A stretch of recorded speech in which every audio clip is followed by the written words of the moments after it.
Rizal. Ayan. Ayan, dun yung pasukan guys, yung entrance. Ayan, nakikita niyo yung entrance. Diyan sa may malapit doon sa may big screen, no? Big screen na para makita rito yung nangyayari sa loob. Naglagay sila ng dalawang big screen dito sa labas ng grandstand sa Luneta.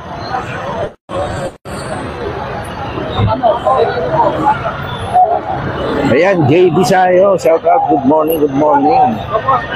Ayan guys, yung mga ka-iglesia ni Cristo natin na talaga namang dumadagsa dito, no?